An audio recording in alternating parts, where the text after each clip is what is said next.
Hello students, स्वागत है आप सभी का आपके अपने चैनल गॉड क्लासेस पर। तो आज की इस एमसीक्यू सीरीज़ में है क्लास 11th का हम टॉपिक लेकर आए हैं क्वांटिटेटिव एप्टीट्यूड, जिसमें हम calendar, clock, average, time and work, time and distance, pipe and systems, तो ये सब क्वेश्चंस इसमें करने वाले हैं। तो आई होप इस सीरीज़ से आपको काफ़ी प्रैक्टिस मिल पाएगी। अब इस सीरीज़ में आगे कंटिन्यू करने से पहले आपको बता दूं, जो मैं क्वेश्चंस यहाँ पर करने वाला हूँ उसका लिंक आपको डिस्क्रिप्शन बॉक्स में मिलेगा। वहाँ पर जाके आप उसकी PDF डाउनलोड कर सकते हैं, और बेटर ऑप्शन है कि आप उसका प्रिंट आउट निकलवा के रख लें। वीडियो को भी बेशक पॉज कर दें, और प्रिंट आउट जब आपके पास हो, क्वेश्चंस आपके पास हो, तो आप उसको समझेंगे तो ज़्यादा अच्छे तरीके से समझ में आएगा। वैसे तो क्वेश्चन मैं साथ साथ एक्सप्लेन भी करूँगा, लेकिन फिर भी अगर आपके पास क्वेश्चन रिटर्न में होता है तो आप और ज़्यादा बेटर प्रिपेयर हो सकते हैं। या फिर आप किसी दूसरे डिवाइस में उसकी PDF ओपन करके रखें, वहाँ से क्वेश्चंस को साथ में रखें, और फिर उसके बाद क्वेश्चंस को मेरे साथ साथ करने की कोशिश करें। तो फर्स्ट क्वेश्चन से हम स्टार्ट करते हैं। The average of x - 1, x + 1, x + 3 and x + 5। 4 number आपको दे रखे हैं, उसके आपको एवरेज फाइंड करनी है। अब एवरेज का फार्मूला पता ही है आप सबको कि एवरेज निकालने के लिए जो भी हमारे पास नंबर होते हैं उन नंबर्स को टोटल कर देते हैं।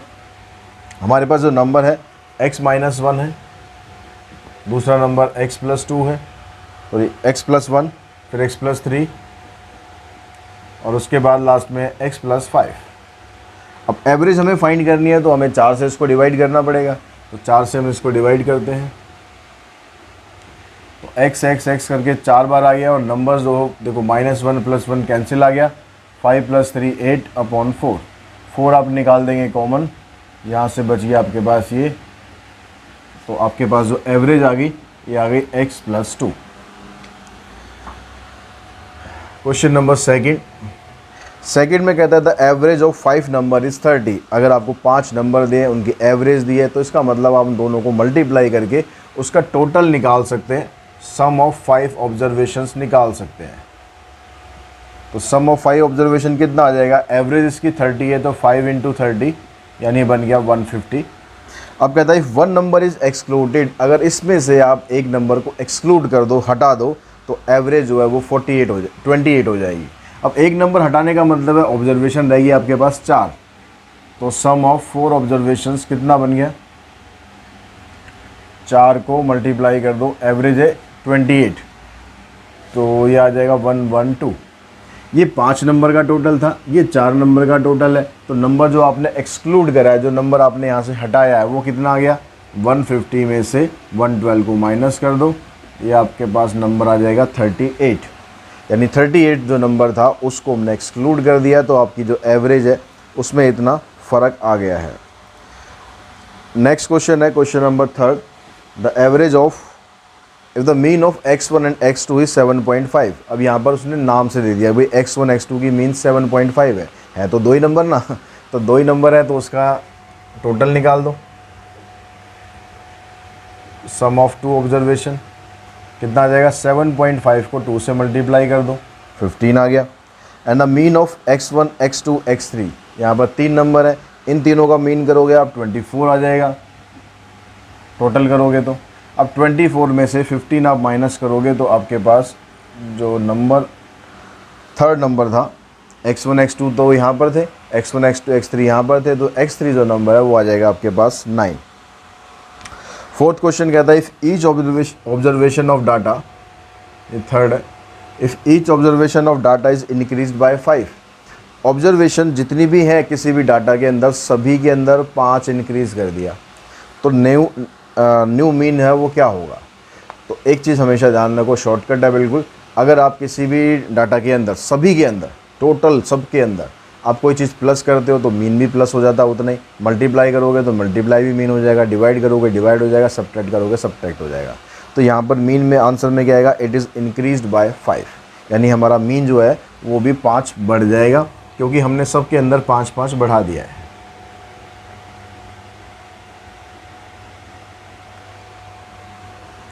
फिफ्थ क्वेश्चन में कहता है the average of 100 number is 50।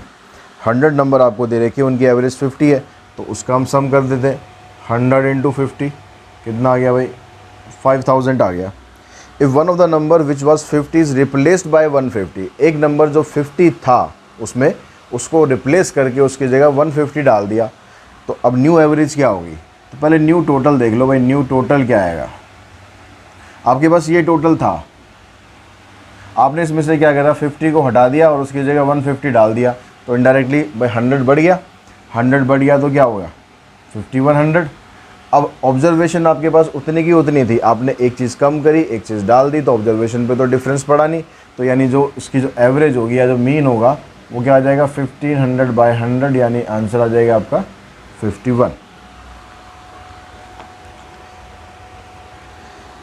6 question में कहता है Aditya score the run at an average of 64। Aditya ने 64 की एवरेज से रन बनाए। ही वांटेड टू बी 66, पेट नहीं भरा उसका, वो कहता है कि भैया एवरेज मेरे को 66 चाहिए। This could have been achieve if he had score 22 more runs in all his inning. अगर वो जितनी भी इनिंग है उन सब का टोटल में अगर 22 और आप ऐड कर दोगे तो ऐसा हो जाएगा, उसकी एवरेज 66 बन जाएगी। तो how many innings have he played till now, अब तक उसने कितनी इनिंग खेली है, हम मान लेते हैं भाई उसने अब तक n नंबर ऑफ इनिंग खेली है। अभी उसके पास क्वेश्चन में क्या था, एवरेज थी 64, तो इसके हिसाब से अगर आप सम करोगे n इनिंग आप मान के चल रहे हो तो सम कितना बन गया 64n। ठीक, अब वो चाहता है कि भाई उसकी एवरेज हो जाए 66, क्या चाहता है, न्यू एवरेज चाहता है कि वो बन जाए 66, तो मतलब टोटल उसे कितना चाहिए, टोटल चाहिए 66n। अब उसने क्वेश्चन में बोला कि भाई जो उसका सम था उसकी जितनी भी इनिंग थी उन सब के अंदर अगर आप 22 ऐड करोगे तो आपकी न्यू एवरेज आपको मिलेगी, यानी 64n के अंदर अगर हम 22 ऐड कर देते हैं तो 66n के बराबर होगा। अब इस 64 को उधर लेके जाओगे तो आ जाएगा 22 = 2n, और यहाँ से सॉल्व करोगे तो n आ जाएगा 11, यानी उसने अब तक 11 इनिंग्स खेली हुई है। क्वेश्चन नंबर 7 देखते हैं। कहता इट वॉज थर्सडे Feb 12, 2004।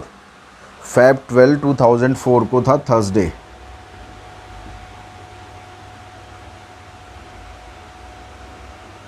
ठीक है, what was the day of the week on the Feb 12, 2003। तो Feb 2003 की अगर हम बात करें 12 Feb, उस दिन कितना दिन था। अब यहाँ से अगर आप यहाँ पर जा रहे हो तो यहाँ पर देखो पूरा ईयर कंप्लीट हो गया, जिस डेट की बात कर रहा है वही डेट यहाँ पर है 2003, 2004। हमें ये देखना है जो Feb 2003 था, क्योंकि Feb तो यहाँ पर ख़त्म होगा ना पूरा, तो ये लीप ईयर है या नहीं है। अब ये आप देख रहे हो कि भाई ये 2003 जो है वो तो लीप ईयर नहीं है, तो इसका मतलब जो इसके अंदर ऑड डे मिलेंगे आपको वो कितने मिलेंगे, एक ही ऑड डे मिलेगा। अब एक ऑड डे मतलब मिलने का मतलब है कि भाई जो दिन था उससे एक दिन एक्स्ट्रा यहाँ पर होगा। अब यहाँ पर क्या है, थर्सडे है, तो दैट मीन्स यहाँ पर क्या होना चाहिए था, वेडनेसडे होना चाहिए था। तो इस दिन जो आपका दिन आएगा वो आएगा वेडनेसडे।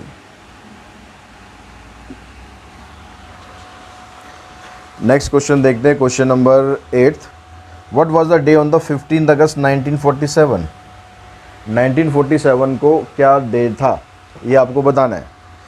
अब इसको बताने के लिए आप क्या करोगे, स्टार्टिंग से करोगे बिल्कुल, कि भाई अगर हम 0 से स्टार्ट करते हैं तो 0 से स्टार्ट करके 15 अगस्त 1947 पर आते हैं तो आपके पास क्या दिन होगा। तो आप बिल्कुल 0 से स्टार्ट करोगे तो लीप ईयर का कंसेप्ट हमने ऑलरेडी पढ़ा हुआ है कि भाई 0 से लेकर अगर मैं 1600 तक आ जाता हूँ तो एक भी ऑड डे नहीं बनता। ठीक है, 0 से 1600 तक आते हैं तो 0 ऑड डे मिलता है। उसके बाद आप 100 ईयर का जंप करोगे तो आपके पास क्या आ जाएगा, 1600 से लेकर 1900 तक एक ऑड डे मिलेगा आपको, क्योंकि 300 साल हो जाएंगे। तो यानी अब 1900 हमने साल कंप्लीट कर दिया है। अब हम बात कर रहे हैं 1 जनवरी 1901 से लेकर हमें आना है अब 15 अगस्त 1947 तक पहुंचना है।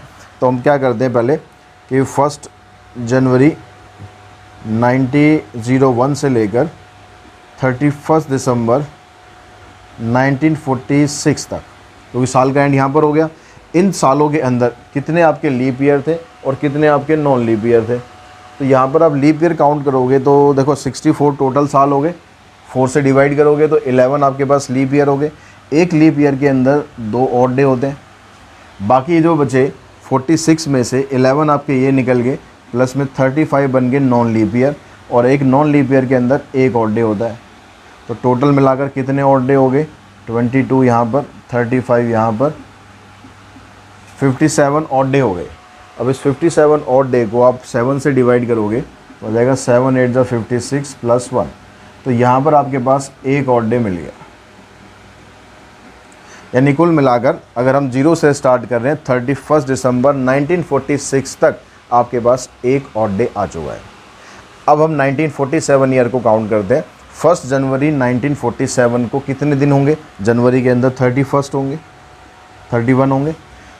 फेब 1947 लीप ईयर नहीं है, तो इसका मतलब फेब के अंदर 28 डेज़ हो गए। फिर मार्च, अप्रैल, मई, जून, जुलाई, अगस्त में 15 तक रहना है भाई, 15 से आगे नहीं जाना है, अगस्त में 15 तक रहना है। तो यहाँ पर इन सब का हम टोटल करेंगे तो हमारे पास आ रहा है 227। अब 227 को अगर आप 7 से डिवाइड करोगे तो 7 3 जा 21 और 7 2 जा 14, कितना रिमाइंडर बचेगा? 7 से करेंगे तो रिमाइंडर बचता है 3। तो यहाँ पर आपको 3 ऑड डे मिल गए, यानी टोटल मिलाकर ऑड डे कितने हो गए? टोटल ऑड डे आपके मिल गए, यहाँ पर तो 0 था, फिर उसके बाद यहाँ पर 1 हुआ, इधर 1 हुआ और अभी हमने 3 निकाला, तो टोटल मिलाकर 5 ऑड डे हो गए। अब 5 ऑड डे हो गए क्योंकि हम 0 से स्टार्ट कर रहे हैं, तो जो कैलेंडर है वो स्टार्ट होता है मंडे से। तो पहला दिन हो गया मंडे, दूसरा हो गया ट्यूसडे, तीसरा हो गया वेडनेसडे, चौथा हो गया थर्सडे, पाँचवा दिन क्या हुआ भाई? फ्राइडे। तो 15 अगस्त 1947 को, जिस दिन आपका देश आज़ाद हुआ था, जिस दिन हमारा देश आज़ाद हुआ था, उस दिन का जो दिन था फ्राइडे था। ठीक है, साथ साथ आपकी जनरल नॉलेज भी बढ़ गई भाई। 15 अगस्त 1947 को, जिस दिन हमें आज़ादी मिली थी, अंग्रेज़ों की जो गुलामी थी उससे हम आज़ाद हुए थे, उस दिन का जो दिन था वो फ्राइडे था। तो नेक्स्ट हम क्वेश्चन पे चलते हैं। Question number 9th। तो 9th क्वेश्चन देखते हैं। 9th में क्या कहता है? 9th में कहता है कि what it was if it was Friday on the 4th May 1956, यानी 4th May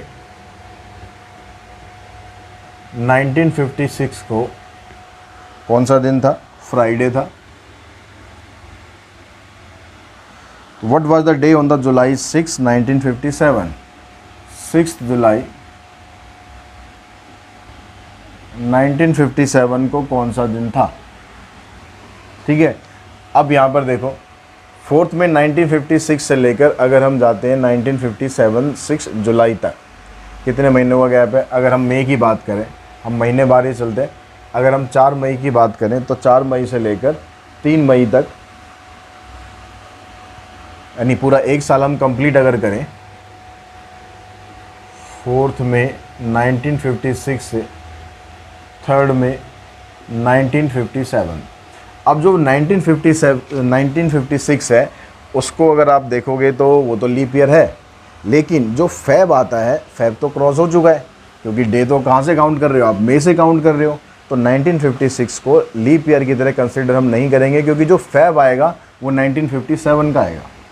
तो इसलिए यहाँ पर जो ऑड डे बनेंगे आपके, वो एक ही बनेगा, दो नहीं बनेंगे। अब ये मत देखना कि भाई 56 लीप ईयर है तो ऑड डे 2 लिख दो ना, फेब किस में आ रहा है वो आपको देखना है। तो यहाँ तक आपके पास ऑड डे 1 आ गया। अब उसके बाद मई के आपके पास कितने दिन बचते हैं? मई के दिन बचे आपके पास 28, जून के पूरे 30 हो गए और जुलाई के 6 हो गए। अब इन सब का अगर आप टोटल करोगे तो कितना आपके पास आ जाएगा? और जो ऑड डे है इसमें भी, इसको भी काउंट कर लेते हैं, इकट्ठा ही कर देते हैं, तो टोटल ऑड डे निकल जाएंगे आपके यहाँ पर। इन सब का हम टोटल करेंगे, इन टोटल का आ जाएगा 65, 7 × 9 प्लस में 2, तो 2 आपके पास ऑड डे आ गए। तो अब यहाँ पर आपका दिन कौन सा होगा? देखो हमने यहाँ पर स्टार्ट कहाँ से किया था? 4th मई से किया था। 4th मई को था फ्राइडे, तो फ्राइडे से काउंट करना है, क्योंकि हम 4th मई को काउंट करके चल रहे हैं। तो अगर हम फ्राइडे से काउंट करेंगे और 2 ऑड डे लेंगे तो फ्राइडे के बाद क्या आएगा? सैटरडे। और सैटरडे के एक तो पहला दिन तो हो गया फ्राइडे, दूसरा दिन हो गया सैटरडे, तो आंसर आएगा हमारा सैटरडे।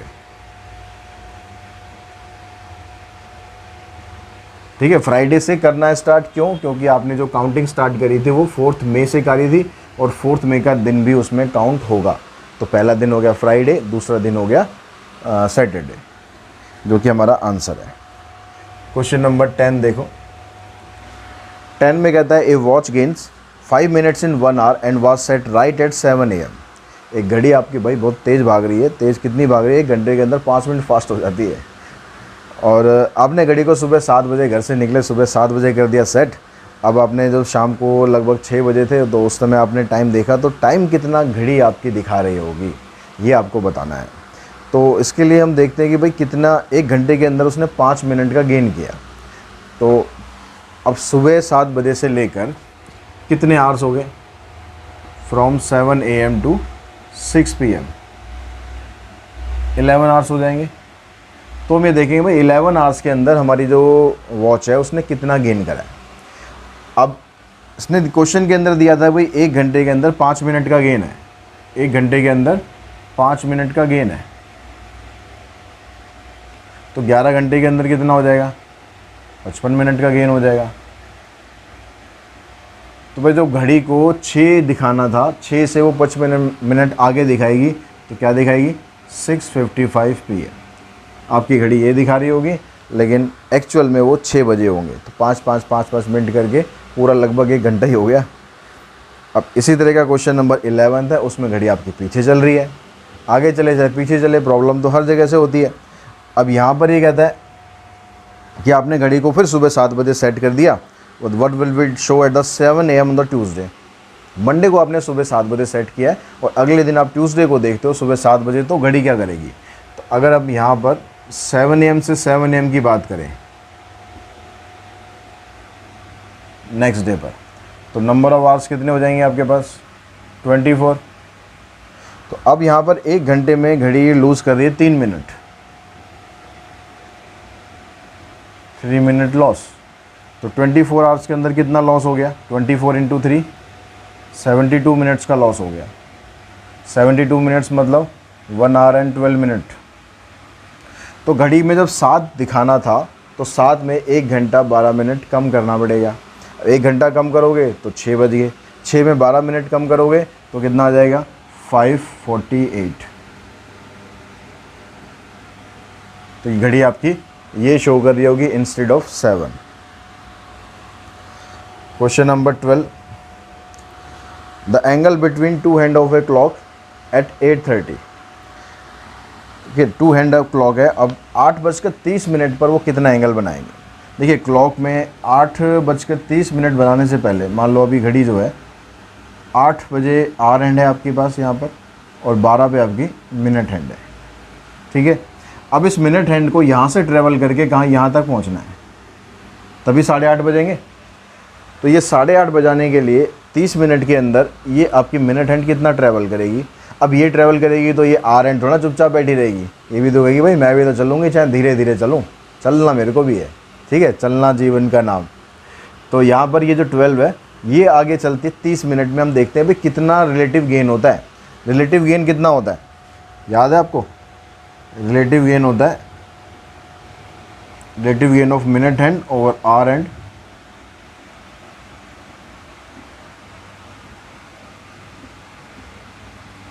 ये होता है 5.5 डिग्री पर मिनट। यानी 1 मिनट के अंदर 5.5 डिग्री का डिफरेंस आता है। थोड़ा सा ये बढ़ती है, थोड़ा सा ये बढ़ती है, दोनों का जो डिफरेंस आता है 5.5 मिनट आता है। तो 30 मिनट के अंदर, क्योंकि इस मिनट हैंड को यहाँ से यहाँ तक पहुँचने में 30 मिनट तो लगेंगे। अब इस 30 मिनट के अंदर कितना एंगल बनेगा? तो relative gain of minute hand over hour hand in 30 minute, तो 30 से इसको मल्टीप्लाई कर दो।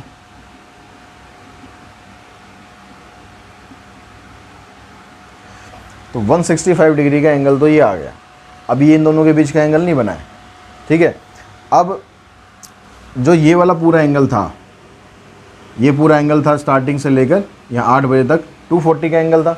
उस 240 में से आप ये वाला एंगल माइनस कर दो। 240 में से 165 माइनस करोगे तो दोनों क्लॉक के बीच में जो एंगल होगा वो आ जाएगा आपके पास 75 डिग्री का। ठीक है, तो क्वेश्चन नंबर 13 की बात करते हैं स्टूडेंट। 13 क्वेश्चन में कहता है A can do a piece of work in 9 days and B can do the same work in 18 days. एक काम को करता है 9 डेज़ में और बी काम को करता है 18 डेज़ में। They begin together but A goes away after 3 day of beginning. दोनों मिलकर काम करना स्टार्ट करते हैं, लेकिन ए जो है वह 3 दिन के बाद छुट्टी पे चला जाता है। The number of days in which B can finish the remaining work. तो बी जो है बाकी के काम को कितने दिन में फिनिश करता है। तो यहाँ पर सीधे सीधा हमारे पास क्या आ गया कि भाई ए का अगर हम एक दिन का काम निकालते हैं तो क्वेश्चन नंबर 13 हमारे पास ए का एक दिन का काम आ गया 1/9, बी का एक दिन का काम आ गया 1/18। अब ये दोनों मिलकर 3 दिन तक काम करते हैं तो इसको हम 3 से मल्टीप्लाई कर देते हैं। लेकिन 3 दिन के बाद क्या होता है, ट्विस्ट क्या आता है कि ए जो काम छोड़ के चला जाता है, बी को अकेले को काम करना है। अब बी जो बाकी को काम को करता है कितने दिनों में, हम मान लेते हैं कि भाई बी बाकी काम को x दिन में कंप्लीट कर रहा है। अब बी का एक दिन का काम तो 1/18 था, तो अगर x डेज में कंप्लीट करेगा तो x डेज में कंप्लीट करेगा, थोड़ा सा कैमरे से बाहर हो रहा है, अब ठीक है। बी इसको कंप्लीट करेगा x डेज में, तो आपके पास काम पूरा कंप्लीट हो जाएगा एक का, ठीक है। अब यहाँ से कैलकुलेट करो, x की वैल्यू फाइंड कर लो। 3 से इसको मल्टीप्लाई करोगे 3/9, 3 से इसको करोगे 3/18, यहाँ पर x/18 इक्वल्स टू 1। यहाँ से इसको कैंसिल करा हमने, यहाँ से इसको कैंसिल करा, तो इन दोनों को आप उस साइड लेके जाओगे तो ये बनेगा x/18 equals to 1 minus 1/3 minus 1/6। Solve करोगे 6 एलसीएम आ जाएगा, 6 माइनस 2 माइनस 1, तो कितना आ जाएगा 3/6, 3/6 मतलब 1/2, तो x की वैल्यू आ गई आपके पास 9, यानी b इसको 9 डेज़ के अंदर कंप्लीट कर लेगा। क्वेश्चन नंबर 14 की बात करें, 14 में क्या कहता है, Ramu is twice efficient as Komal. Ramu जो है जितना कोमल काम करती है उसका डबल काम करता है। ट्वाइस एफिशिएंट मतलब डबल काम करता है। तो अगर कोमल किसी काम को x डेज़ में करती है तो रामू उस काम को x/2 डेज़ में करेगा, यानी आधे दिनों में कंप्लीट करेगा, ठीक है। अब they together can finish a piece of work in 50 days. दोनों मिलकर एक काम को 50 दिन में करते हैं, तो कोमल कितने दिनों में काम करेगी अगर अकेली वो काम करती है तो हम यहाँ पर मान लेते हैं कि भाई जो कोमल का काम है वो x डेज़ है, तो कोमल एक दिन के अंदर कितना काम करेगी 1/x। अब क्योंकि रामू उसका डबल एफिशिएंट है, तो अगर वो x दिन ले रही है तो रामू x/2 डेज़ लेगा, यानी 1/x/2। और ये दोनों मिलकर काम कर रहे हैं कितने दिन के अंदर, 50 दिन के अंदर, तो एक दिन के अंदर इसका काम है इतना। तो अब ये x/2 का ऊपर ले जाओ 2/x, इन दोनों को ऐड करेंगे 3/x इक्वल्स टू 1/50। तो इसको सॉल्व करोगे x की वैल्यू आ जाएगी 150, यानी जो कोमल है अकेली अगर काम करेगी तो 150 दिन उसे लगेंगे उस काम को कंप्लीट करने में। क्वेश्चन नंबर 15 देखिए, 15 में कहता है A and B together can do a piece of work in 10 days. A और B दोनों एक काम को करते हैं 10 दिनों के अंदर। C can do the same work alone in 15 days. C अकेला उस काम को 15 दिन में कर रहा है। A, B, C work together the number of days to finish the work. अगर वो तीनों मिलकर काम करें तो कितने दिन के अंदर काम वो फिनिश कर पाएंगे। तो देखो A और B दोनों मिलकर काम कर रहे हैं 10 दिन में, तो एक दिन में उनका काम है 1/10। C अकेला उसी काम को कर रहा है 15 दिन में, तो उनका एक दिन का काम हो गया 1/15। तो ये A B का हो गया, ये C का हो गया। एलसीएम लो इसका, 30 एलसीएम आ गया, 3 प्लस में 2 यानी 5/30, इसका मतलब आ गया 1/6। यानी तीनों अगर मिलकर काम करेंगे तो 6 दिन के अंदर उनका काम फिनिश हो जाएगा। क्वेश्चन नंबर 16 देखिए, 16 में क्या कहता है, 2 people start from the same place walking eight the speed of 4 kilometre per hour and the 5 kilometre per our. दो लोग हैं, दोनों एक ही जगह से चलना स्टार्ट करते हैं in the opposite direction. Opposite direction में जा रहे हैं तो इसका मतलब दोनों की जो रिलेटिव स्पीड होगी क्या हो जाएगी, रिलेटिव स्पीड दोनों की प्लस होती है अगर अपोजिट जाते हो। तो रिलेटिव स्पीड अगर आप इसकी निकालते हो, दोनों की रिलेटिव स्पीड आप प्लस कर दो, 4 प्लस में 5 यानी 9 किलोमीटर पर आवर आ गई। In what time will they 36 kilometre apart. तो डिस्टेंस आपके पास 36 से, टाइम कितना लगेगा 36/9, 4 घंटे लगेंगे। 4 घंटे के बाद दोनों 36 किलोमीटर के डिस्टेंस पर होंगे। 16 क्वेश्चन देखो, 16 तो हो गया। 17 क्वेश्चन, 17 में कहता है if a person walk at 12 kilometre per our instead of 10 kilometre per our. यानी 10 किलोमीटर पर आवर की स्पीड पर चलने की बजाय 12 किलोमीटर पर आवर की स्पीड से चलता है, तो he would have walk 10 kilometre more in the same time period. तो उसी टाइम पीरियड में वो 10 किलोमीटर ज़्यादा चलता है। What is the actual distance travelled by him. तो उसने जो एक्चुअल डिस्टेंस ट्रेवल किया था वो कितना था। एक्चुअल डिस्टेंस हम मान लेते हैं x है, ठीक है। तो यहाँ से जब टाइम आप निकालोगे, हम मान लेते हैं let actual distance, actual distance हो गया उसका x किलोमीटर। अब अगर वो पहली कंडीशन क्या थी, उसकी जो यूजुअल स्पीड है वो 10 किलोमीटर पर आवर है, तो उसके हिसाब से अगर आप टाइम निकालोगे तो क्या आ जाएगा x/10, ठीक है। अब वो कहता है कि अगर अपनी स्पीड को वो 12 किलोमीटर पर आवर कर देता है, यानी बढ़ा देता है, तो वो 10 किलोमीटर ज़्यादा चलता है उसी टाइम पीरियड में। तो यानी यहाँ पर जो डिस्टेंस है वो इसका 10 किलोमीटर ज़्यादा हो गया अगर वो इस स्पीड से चलता है। अब यहाँ पर दोनों इक्वेशन को सॉल्व करो, x की वैल्यू निकाल दो। यहाँ से आ जाएगा 12x, इधर से आ गया 10x प्लस में 100, यानी आ जाएगा 2x इक्वल्स टू 100। तो x की वैल्यू आ गई आपके पास 50, ठीक है। तो डिस्टेंस जो ट्रैवल उसने करा 50 किलोमीटर का डिस्टेंस ट्रैवल किया। क्वेश्चन नंबर देखते हैं 18th क्वेश्चन में कहता है train cover the first 20 kilometre at a speed of 20 kilometre per hour. जो पहला 120 किलोमीटर का डिस्टेंस है वो कवर किया जाता है 20 किलोमीटर पर आवर की स्पीड से। जो पहला टाइम है आपका वो क्या बन जाएगा, 120 किलोमीटर का डिस्टेंस 20 किलोमीटर की स्पीड से, तो 6 आ गया, 6 घंटे लगे। अगला जो 180 किलोमीटर का डिस्टेंस है वो कवर कर रहा है 30 किलोमीटर पर आवर की स्पीड से, तो जो दूसरा टाइम है आपका ये भी आ जाएगा 6 घंटे।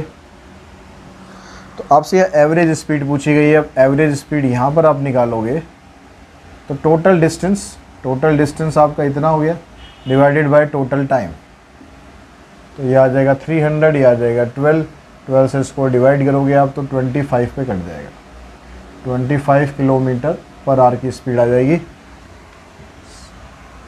ठीक है। तो क्वेश्चन नंबर 19 देखिए। अब 19 में कहता है car travel for 2 hour at a speed of 20 kilometre per hour, 40 kilometre per hour and travel at a 50 kilometre per hour for the next 2 hour. अब यहाँ पर जो टाइम है ना वो टाइम दोनों का सेम है, दोनों पहले भी 2 घंटे ले रहा है, बाद में भी 2 घंटे ले रहा है। अब जब टाइम दोनों का सेम होगा तो आप इसकी एवरेज स्पीड के लिए फार्मूला क्या लगा दोगे, x प्लस वाई अपॉन में 2। तो टाइम सेम होता है तो सीधा फार्मूला लगाओ। x की वैल्यू आपके पास कितनी है 40, तो दूसरी है 50, तो 40 प्लस 50 डिवाइडेड बाई 2 यानी 90/2 का मतलब आ गया 45 किलोमीटर पर आवर, ठीक है। नेक्स्ट क्वेश्चन देखते हैं, question number 20। 2 train running in the opposite direction at the speed of 36 and 54। Opposite direction में होगा तो भाई रिलेटिव स्पीड दोनों की प्लस करनी है आपको। कितनी स्पीड है, 36 है, 54 है, तो 90 किलोमीटर पर आवर की स्पीड आ गई उनकी जो रिलेटिव स्पीड है। अब कहता है crosses each other in 8 second, दोनों एक दूसरे को 8 सेकेंड में क्रॉस करते हैं। If the length of first train is 80 metre than length of the second train. अब जो टाइम है वो आ गया आपके पास 8 सेकेंड, और जो लेंथ है टोटल यानी जो डिस्टेंस कवर करना है क्रॉस करने के लिए, एक ट्रेन की लेंथ है 80 मीटर, दूसरे की आपको फाइंड करनी है तो दूसरे की मान लेते हैं हम x है। तो अब यहाँ पर distance equals to speed into में टाइम का फार्मूला लगा दोगे तो आपके पास 80 प्लस x को जो टोटल डिस्टेंस है 80 प्लस x, इसको इसकी वैल्यू किसके बराबर होगी, टाइम इनटू में स्पीड। तो यहाँ से इसको सॉल्व करो, 9 8 72 माइनस 80,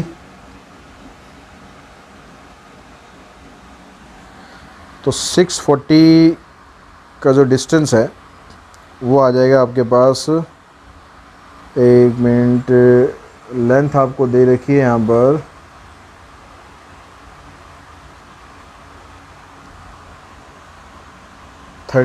90 किलोमीटर पर आवर।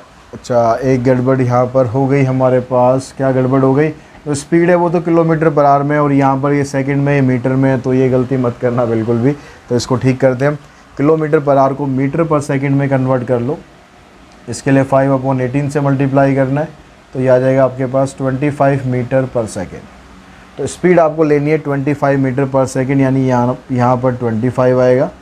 तो 25 8 जा 200 हो गया, 200 में से 80 माइनस करोगे तो दूसरी जो ट्रेन है उसकी लेंथ आ जाएगी 120 मीटर्स। ठीक है, यूनिट का भी बड़ा रोल होता है भाई, ध्यान रखना।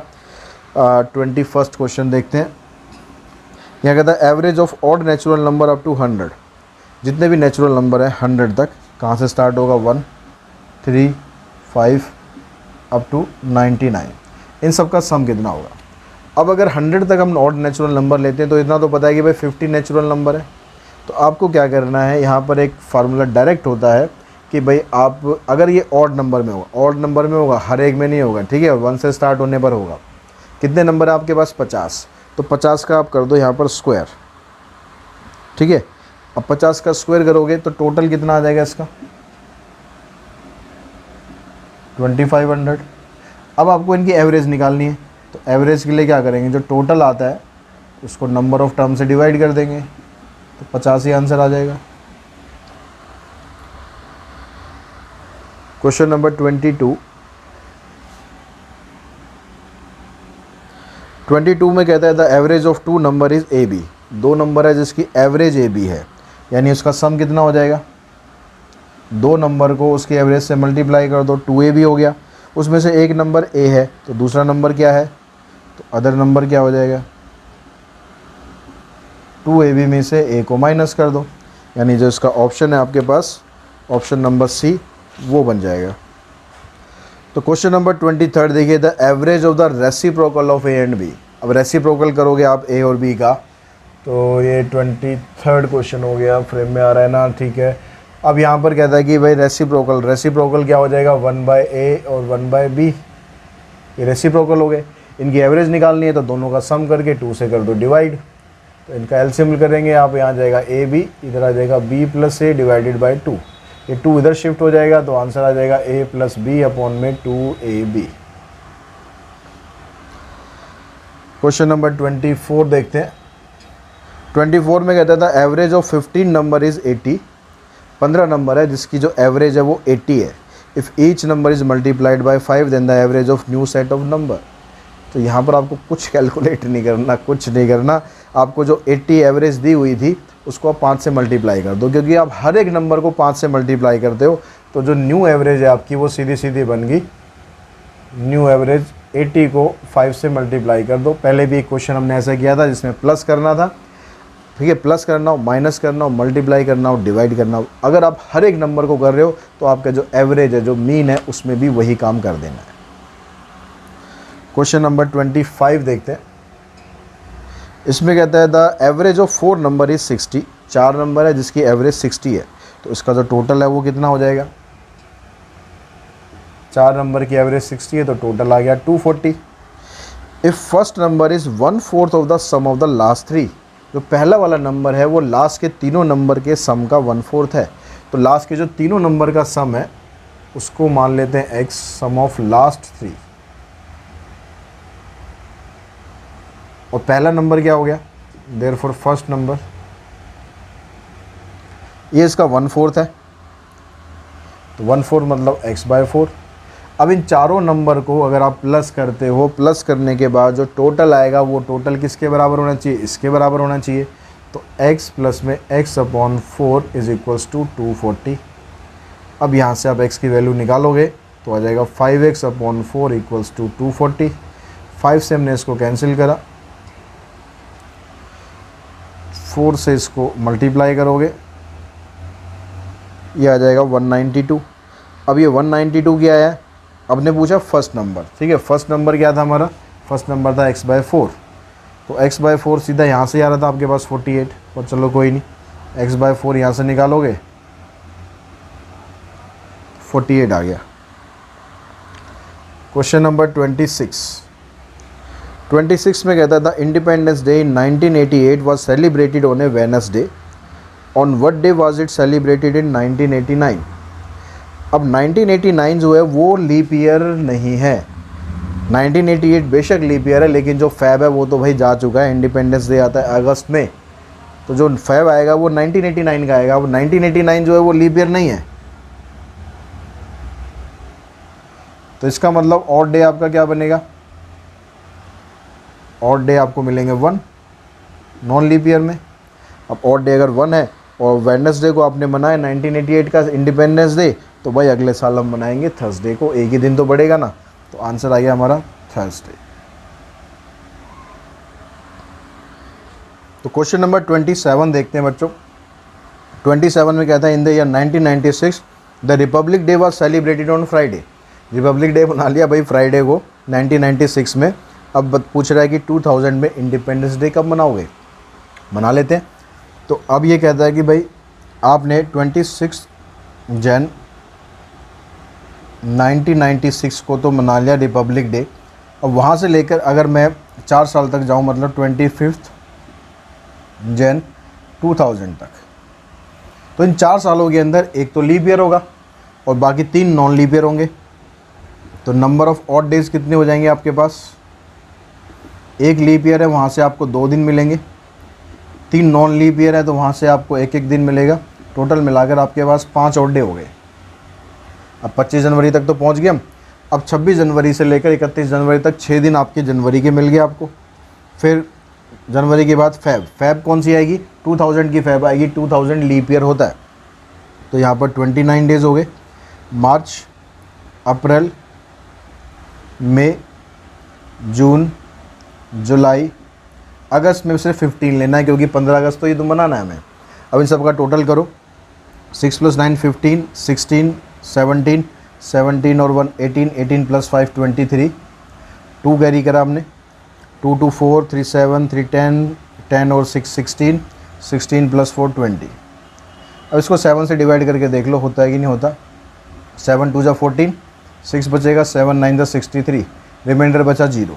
यानी जो ऑड डे हैं वो आपके पास टोटल 5 ही रहेंगे क्योंकि ये तो 0 हो गया। तो भाई ऑड डे अगर 5 रहेंगे तो अब काउंट करो, आपने 26 जनवरी कब मनाई थी, फ्राइडे को। अब 26 जनवरी से स्टार्ट कर रहे हो ना, ठीक है। तो फ्राइडे हो गया पहला दिन, फिर सैटरडे, फिर संडे, फिर मंडे और फिर ट्यूसडे। 5वां दिन पड़ेगा आपको ट्यूसडे। तो ट्यूसडे को हम मनाएंगे 15 अगस्त 2000 का।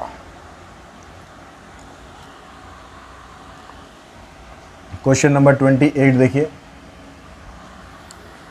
After 9 o'clock at what time between 9 PM and 10 PM will the hour and the minute hand of a clock point in the opposite direction?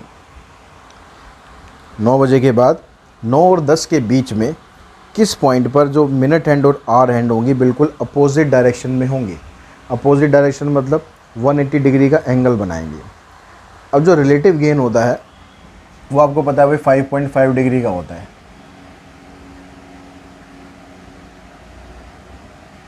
तो जब दोनों की दोनों सुइयाँ 90 डिग्री का अपोजिट डायरेक्शन में जब होंगी तो 180 डिग्री का एंगल बनाएंगी। अब यहाँ पर देखो, समझो घड़ी में अभी बज रहे हैं 9, घड़ी में बजे हैं 9, तो 9 बजे घड़ी यहाँ पर होगी ऐसे, ठीक है। जब दोनों अपोजिट डायरेक्शन में आएंगी तो जो मिनट हैंड है आपकी उसको अब उसके अपोजिट आने के लिए 90 का एंगल कंप्लीट करना पड़ेगा, तभी दोनों अपोजिट आ पाएंगी। तो अब इस 90 का एंगल जब ये कंप्लीट करेगा तो आपकी जो आर हैंड है भाई वो भी तो थोड़ा थोड़ा खिसक रही है, तो इसके लिए हम रिलेटिव गेन लेते हैं। अभी जो 90 डिग्री का एंगल है इसको कंप्लीट करना है तो आपके पास कितना टाइम आएगा, 90 डिग्री डिवाइडेड बाय 5.5 डिग्री, ठीक है। अब यहाँ से इसको सॉल्व करो, क्या आपके पास टाइम आता है, तो 90, इसका डेसिमल हटाया हमने, इसको कैंसिल करो, 5 से कैंसिल हो जाएगा तो आ जाएगा 180/11, यानी 9 बजे के 180/11 मिनट्स के बाद आपका जो एंगल है वो बनेगा, यानी ऑप्शन आ जाएगा C, 180/11 minutes past 9। Question number 29 देखते हैं। In Ravi clock stop 2 clock were bought for repair. Ravi की जो क्लॉक शॉप में 2 क्लॉक आती हैं रिपेयर के लिए। 1 clock has a cuckoo coming out every 16 minute. एक क्लॉक के अंदर जो कुकू होता है ना, जैसे अलार्म होता है, तो कुकू ऐसे करके वो हर 6 मिनट के बाद 16 मिनट के बाद वो बाहर आता है। While the other has the cuckoo coming out every 18 minute. दूसरे में 18 मिनट के बाद आता है। Both cuckoo come out at the 12 noon. अगर दोनों कुकू 12 बजे दोपहर को आते हैं तो दोबारा फिर वापस वो कब आएंगे इकट्ठे। तो इसके लिए तो ये क्लॉक व्लॉक वाला कंसेप्ट नहीं है, सिंपल एलसीएम निकाल देना है आपको। किस किस का? 12 का और 16 का और 18 का। तो LCM of 16 and 18 is equals to 144। अब ये 144 मिनट हो गया। 144 मिनट का मतलब 2 आवर तो कंप्लीट हो गए, ठीक है। 120, उसके अलावा कितने बचे आपके पास? 24 मिनट। तो यानी कुकू अगर 12 बजे आया था तो उसके बाद 2 घंटे 24 मिनट के बाद आएगा, यानी दोपहर में 2:24 पर कुकू जो है वो दोबारा आएगा। अब उसको पकड़ना है नहीं पकड़ना है वो आपका काम है। क्वेश्चन नंबर 30 देखते हैं। 30 में कहता है if the third day of a month is Tuesday, month का तो तीसरा दिन है वो ट्यूसडे है, तो what will be the 25th day of the that month. Question number 30 हमारा दूसरा है। कहता है एक clock with only dots marking 369 and 12 o'clock position has been kept upside down in front of mirror. Mirror के सामने हमने क्या करा, जो आपके पास क्लॉक है ना उसमें डॉट्स लगे हुए हैं, ऐसे 3, 6, 9 और 12 के डॉट्स लगे हुए हैं, नंबर्स नहीं लिखे हुए हैं। अब हमने इसको क्लॉक मिरर के सामने रखा। A person read the time in the reflection of the clock edge 10:20। जो रिफ्लेक्शन है ना उसमें वो पढ़ रहा है टाइम 10:20 का। इसका मतलब एक सुई इधर है, दूसरी सुई इधर है, ठीक है। अब आपने नोटिस किया होगा कि जब आप घड़ी जो मिरर के अंदर कुछ रिफ्लेक्शन देखते हो तो आपका जो लेफ्ट हैंड है वो राइट हैंड बन जाता है। पता है ना ये बात? आपका लेफ्ट हैंड राइट बन जाता है, राइट लेफ्ट बन जाता है, यानी जो पोजीशन है वो चेंज हो जाती है। अब इस पोजीशन को अगर आप चेंज करोगे तो चेंज करने पर ये क्या बनेगा, अगर मैं इसको रिफ्लेक्ट कर दूं, मैं इसको ऐसे उल्टा कर दूं, ठीक है, समझ रहे हो ना, मैं इसको घड़ी को ऐसे उल्टा कर दूं तो उल्टा करने पर क्या होगा, ये वाली जो सुई है ना वो इधर आ जाएगी, इधर आएगी, इधर आ जाएगी, और ये वाली सुई इधर पहुंच जाएगी, ठीक है, इसके बिल्कुल सामने, यानी इधर आ जाएगी। मतलब यहाँ 10 पे थी तो यहाँ 2 पे आ जाएगी। तो इसका मतलब अब जब आप यहाँ पर टाइम देखोगे तो जो यहाँ पर टाइम यहाँ पर 4 पे सुई थी तो यहाँ पर आएगी 8 पे, और यहाँ पर जो घड़ी है वो आएगी 2 पे, तो आपका टाइम बन जाएगा 8:10। क्लियर हुई बात यहाँ तक? क्वेश्चन नंबर देखो अब 31। इसके लिए पहले आपको क्या करना पड़ेगा, अरेंजमेंट करना पड़ेगा, सिटिंग अरेंजमेंट करना पड़ेगा, वो आपका बन जाएगा। तो आगे के दोनों क्वेश्चन उसी पर बेस्ड हैं। एक कहता है 7 boys A B C D E and G are sitting around a circular table facing toward centre. भाई आपके पास सेंटर की तरफ फेस करके कितने लोग बैठे हुए हैं? 7 है। मैं अभी 7 जगह मार्क कर लेता हूँ, 1 2 3 4 5 6 7, ठीक है।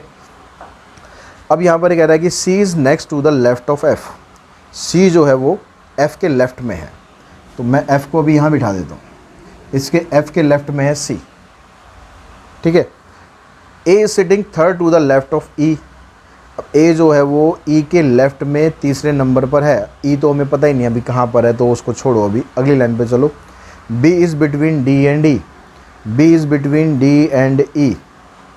अच्छा, एक चीज़ और थी कि G is the second to the left of C। G जो है C के लेफ़्ट में सेकेंड पर है, यानी G आ गया यहाँ पर। अब उसके बाद A is sitting third to the left of E, तो यहाँ पर कहीं E V के बारे में तो कुछ है नहीं। B is between D and E। B जो है वो E और D के बीच में है। अब B E और D के बीच में है तो यहाँ पर तो B हो नहीं सकता, ठीक है। अगर अब यहाँ पर B को रख देते हो तो वो किसी दो के बीच में नहीं आएगा। इसका मतलब B कहाँ पर जाएगा? B यहाँ पर जाएगा। अब B का प्लेस आपने फिक्स कर दिया, किस किस के बीच में कह रहा है? D और E के बीच में। अगर मैं मान लो E को यहाँ रखता हूँ तो मेरी जो E के हिसाब से जो पोजीशन A की थी, क्या वो फिट बैठती नहीं बैठती है? देखो, A is sitting third to the left of E। E जो है लेफ्ट में थर्ड पर है, तो E को मैंने यहाँ रखा तो 1 2 3, A यहाँ पर आ जाएगा। अगर मैं E को यहाँ रखूँ तो इसके लेफ्ट में थर्ड पे क्या आ रहा है? 1 2 3। यहाँ तो F पहले से मौजूद है, तो आप A को तो बिठा नहीं सकते भाई। तो यानी E का जो प्लेस है हमारा ये ठीक है। अब क्या रह गया यहाँ पर? A B C D रह गया, D आ जाएगा इधर। अब ये आपके पास अरेंजमेंट पूरा हो गया। अब 33rd क्वेश्चन में पूछता है, 31st क्वेश्चन में पूछता है which of the following is the false. A is fourth to the right of E, E के राइट में फोर्थ पर 1 2 3 4, ये तो ठीक है भाई।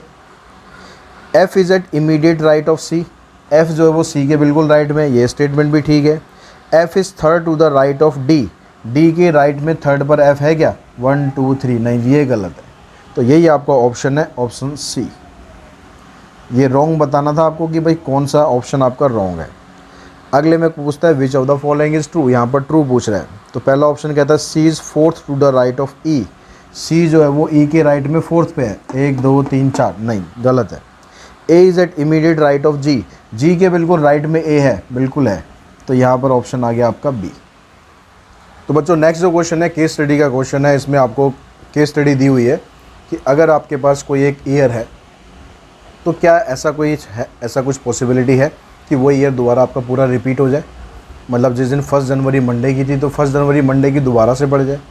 तो इस सबको पता है कि भाई ऐसा तो पॉसिबल है, कैलेंडर रिपीट तो होता है। लेकिन हम इसमें कैसे पता लगाएंगे कैलेंडर रिपीट हो रहा है, क्या हम एक कैलेंडर करके छानेंगे, नहीं जी।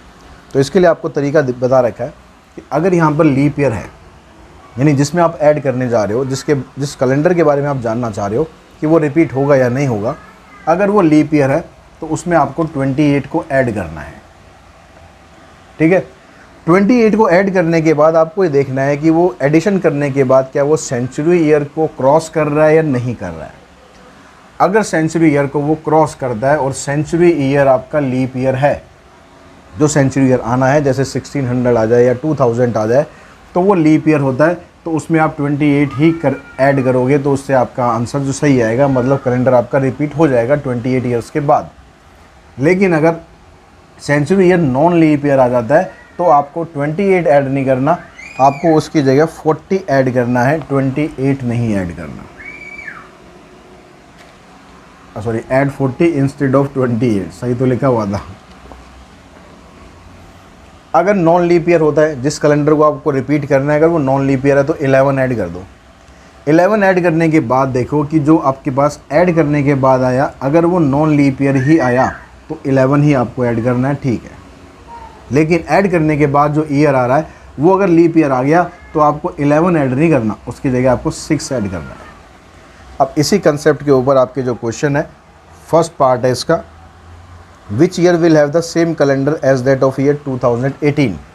अब 2018 क्या है, पहले तो ये डिसाइड करो भाई ये जो ईयर है वो नॉन लीप ईयर है, तो इसके अंदर आपको 11 ऐड करना है। भाई कर दो 11 ऐड, कितना आएगा 2029। अब ये 2029 जो है वो देखो कि भाई नॉन लीप ईयर है, नॉन लीप ईयर है तो 11 ही ऐड करना था, यही आपका आंसर आ गया, ठीक है। सेकंड पार्ट पे आ जाते हैं। अब कैलेंडर आपको देखना है 2020 का। अब 2020 क्या था भाई, लीप ईयर था, तो लीप ईयर में आपको क्या करना है, 28 ऐड करना है। तो ऐड करो 28, आ जाएगा 2048। ऐड करने के बाद क्या सेंचुरी ईयर को क्रॉस कर रहा है, नहीं जी, सेंचुरी ईयर को क्रॉस नहीं कर रहा है, तो मतलब ये एडिशन हमारा ठीक है, यही हमारा आंसर है। थर्ड पार्ट पे आ जाते हैं। Which year will have the same calendar as that of year 2013। तो 2013 क्या है, नॉन लीप ईयर है, 11 ऐड कर दो, कितना आ जाएगा जी 24 आ गया। अब 2024 तो लीप ईयर होता है, तो लीप ईयर अगर होता है तो 11 ऐड नहीं करना, 6 ऐड करना है। तो यहाँ पर 2013 में 6 ऐड करोगे तो ये आंसर आएगा 2019। क्यों, क्योंकि ये आपके पास लीप ईयर आ गया, तो आंसर हुआ 2019। Fourth part, which year will have the same calendar as that of year 2076। अब 2076 ये क्या बनेगा आपका, लीप ईयर बनेगा, क्योंकि ये 4 से डिवाइड हो जाएगा। अब ये लीप ईयर अगर बनेगा तो इसमें आपको 28 ऐड करना है। अब 28 ऐड कर दो इसमें, तो कितना आएगा आपके पास,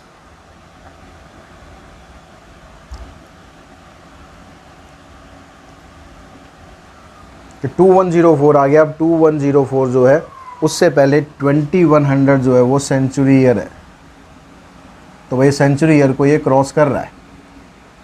अगर ये सेंचुरी ईयर को क्रॉस कर रहा है तो आपको क्या करना है, सेंचुरी ईयर आपको देखना है कि वो लीप ईयर है या नहीं है। तो सेंचुरी ईयर जो हमारे पास आ रहा है ये लीप ईयर नहीं है, क्योंकि ये 400 से डिवाइड नहीं हो रहा। अगर ये नॉन लीप ईयर आता है तो इसका मतलब आपको 40 ऐड करना था, यहाँ पर 28 ऐड नहीं करना। तो 2076 में 40 ऐड करोगे तो आंसर आ जाएगा 20, कितना आ गया 6, 2116। फिफ्थ पार्ट है, उसमें कहता है Rahul celebrated his 10th birthday on the Friday 26 Feb 2021। Which birthday will he celebrate on the same day. कौन सा बर्थडे वो सेम डे सेलिब्रेट करेगा। तो 2021 का जो कैलेंडर है वो कब रिपीट होगा। अब 2021 क्या है, नॉन लीप ईयर है। 11 ऐड करो, कितना आ जाएगा 2, 3, 0।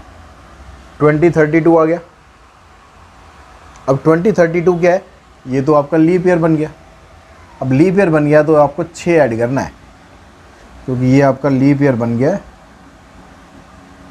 तो आपको जो इसमें ऐड करना है वो 6 ऐड करना है, यानी 2027। अब यानी इस दिन ये 2027 में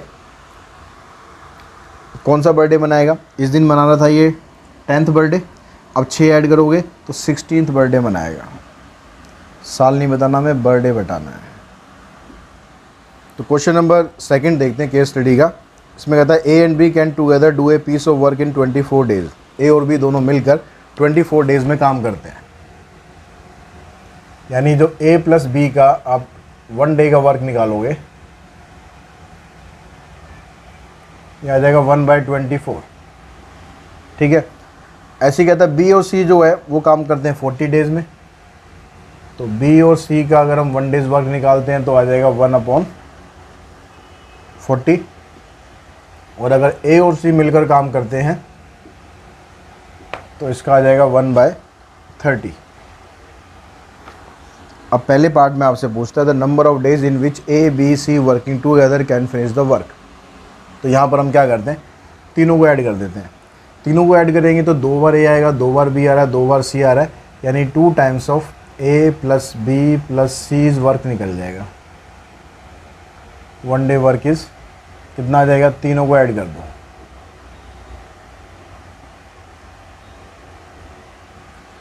एलसीएम लेंगे तीनों का तो 120 एलसीएम आ जाएगा। 5, 3, 4, 5, 4, 9 और 3, 12। तो ये आ गया 1/10। अब ये तो क्या था, 2 times of A plus B plus C था। तो अब आप इनका निकालो एक एक दिन का काम। तो A plus B plus C is 1 day work, कितना आ जाएगा 1/10 इंटू 2 यानी 1/20। तो यानी ए प्लस बी प्लस सी जो है वो तीनों मिलकर 20 डेज़ में काम करते हैं। तो पहले का आंसर आ गया आपका 20 डेज़। सेकंड में आपसे पूछता है number of days in which A alone, A अकेला कितना काम करेगा। तो इन तीनों का एक दिन का काम इतना था। इन तीनों के काम में से आप बी और सी का काम हटा दो, वो बचेगा काम ए का आ जाएगा। तो अब इसका एलसीएम लोगे आप, एलसीएम आ जाएगा 40, 2 - 1 यानी 1/40 यानी 40 डेज आ जाएगा। थर्ड पार्ट में पूछता है आपसे the number of days in which B alone can finish the work. अब बी का निकालना है तो तीनों के काम में से ए और सी का माइनस कर दो। ए सी का है 1/30, एलसीएम लोगे 60 आएगा, तो 1/60 यानी इसका अकेले का काम आ जाएगा 60 डेज़ में। The number in which C alone, अब सी का निकालना है तो तीनों के काम में से ए और बी का माइनस करो यानी 1/24, इसका एलसीएम आ गया 120, 20 6 आ गया, यहाँ से यहाँ 5 आ गया, 1/120 यानी इसके डेज आ गए 120। अब उसके बाद कहता है if A B C work together and earn ₹48,000 then A share B share and C share. तीनों का शेयर बताना है। तो तीनों का प्रॉफिट शेयर निकालते हैं पहले हम। तो ए बी सी की जो रेशो है वो कितनी है आपके पास, ए का काम कितना आ गया 40, 1/40, 1/60, 1/20। काम एक दिन के हिसाब से निकालना है पहले, तो इनकी रेशो आ गई 1/40, 1/60, 1/20। इसका एलसीएम लोगे, एलसीएम आएगा 120, तो 120 से सबको मल्टीप्लाई करोगे तो कितना आ जाएगा 3, 2 और 1। तो इस रेशो में जो पैसा है वो इनका डिवाइड करना पड़ेगा आपको। तो ए का शेयर कितना बनेगा, ए का शेयर है 3, आउट ऑफ कितना 3, 2, 5 और 1, 6। कितने पैसे मिल रहे हैं इनको बांटने के लिए, मिल रहे हैं 48,000। 6 से इसको काटेंगे 8,000 आएगा, 8 3 ज़ा 24। बी का शेयर कितना होगा, तो यहाँ पर बी का पार्ट कितना है 2, तो अपॉन में 6 आएगा, ये आएगा तो काटने के बाद यही बचेगा, ये आ जाएगा 16,000। और सी का कितना आएगा 1 इंटू में 8,000 यानी 8,000। तो आपके पास जो ऑप्शन बनेगा 24, 16 और 8 यानी सी ऑप्शन आपका बन जाएगा। अगली जो केस स्टडी है उसमें आपको ये डाटा दे रखा है, स्पीड टाइम डिस्टेंस का जो फार्मूला वो तो आपको पता ही है। यहाँ पर कहता है कि अगर डिस्टेंस कांस्टेंट है तो स्पीड 1 टाइम 1 स्पीड 2 टाइम 2 दोनों की वैल्यू बराबर होगी। अगर टाइम कांस्टेंट है तो ये रेशो बराबर होगी, स्पीड कांस्टेंट है तो ये रेशो बराबर होगी। अब आपको इसी को यूज़ करके क्वेश्चन सॉल्व करने। फर्स्ट पार्ट में कहता है man cover a distance at 5 kilometre per hour in 4 hour 30 minute.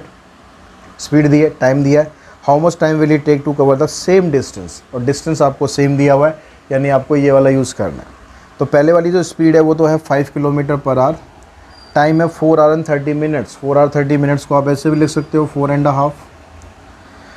और दूसरी जो स्पीड है वो 3 किलोमीटर पर आवर है, इसको आपका टाइम फाइंड करना है। तो इसको आप सॉल्व करो, 5 इंटू में 9/2। ये जो 3 है इस 3 को भी इधर ही ले आओ नीचे, 3 से हमने इसको काटा तो x की वैल्यू आ जाएगी 15/2 यानी 7.5। तो यानी जो टाइम होगा इसमें वो आ जाएगा 7.5 यानी 7.5 आवर। इसका मतलब ये आ गया। इसका जो सेकंड पार्ट है केस स्टडी का उसमें कहता है कि ये man cover a distance of 60 kilometre in 10 hours, how much distance will he cover at the same speed. अब यहाँ स्पीड सेम है तो स्पीड अगर सेम है तो ये आपको लगाना है। डिस्टेंस पहला 60 है, टाइम 10 है, दूसरा डिस्टेंस आपको फाइंड करना है, टाइम दे रखा है 12। तो ये कैंसिल, x की वैल्यू आ गई आपके पास 72 किलोमीटर।